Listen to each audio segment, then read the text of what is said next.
The most significant moment of Liverpool's exciting 4-2 victory against Tottenham occurred 10 minutes before kick-off. And wearing number 11, Mo Salah, read the stadium announcer going through Jurgen Klopp's lineup. Given events of the previous weekend at West Ham when the star player had confronted the manager, nobody was sure of the crowd reaction given their undying love and appreciation of Klopp. The reaction was a huge guttural roar from the Kop that not only greeted Salah's return to the starting 11 but also indicated support for the idea that the Egyptian king should stay post-Klopp and ensure a smoother transition than happened at Manchester United under Sir Alex Ferguson. The Fergie comparison is apparent. His own farewell in 2013 was marked with a spectacular falling out with his superstar, Wayne Rooney, that overshadowed the final trophy lift when the men barely acknowledged each other. United supporters were torn between loyalty to their great manager and belief that Rooney had to be part of the future despite having handed in a transfer request to spark interest from Chelsea. It was Ferguson's belief Rooney should go, that his best was behind him rather than ahead.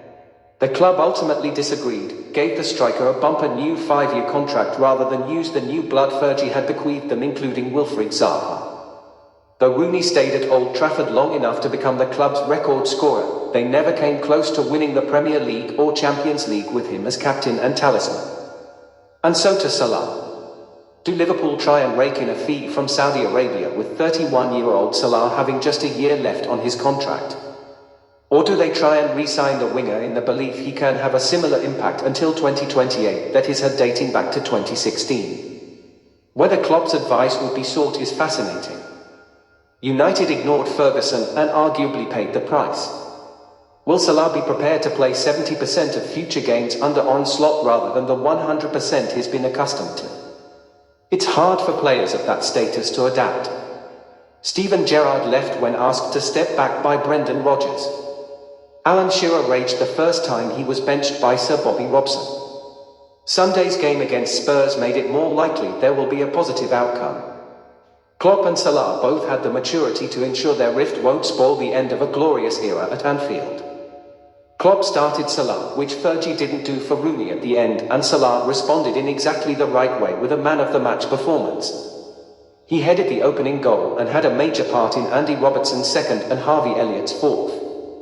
Even at the end, when he missed a sitter and had another goal disallowed, he was striving to get in the right positions. Most importantly, Klopp felt moved to praise Salah's work rate, which was impressive considering there was no trophy at stake. Everybody needs moments to gain confidence and to work really hard in the other direction. Mo was exceptional in that today, he said. On TV, Roy Keane thinks Salah's future is up for grabs and he's not necessarily a goner. Salah is an interesting one, he mused. Sometimes a player wants a new challenge, but the key of course is to get your top players signed up.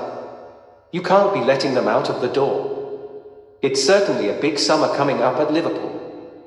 Liverpool have started to rebuild under Klopp. Sadio Mane, Roberto Firmino and Jordan Henderson have all been allowed to leave, but not Salah. He has simply been too important, 3-time Golden Boot winner, Footballer of the Year, club icon. A recent run of 4 games without a goal and injury at AFCON had some suggest it is time for Liverpool to look forward rather than back. But Salah is about to turn 32, not 38, and he has looked after himself outstandingly well, which even Rooney wouldn't probe.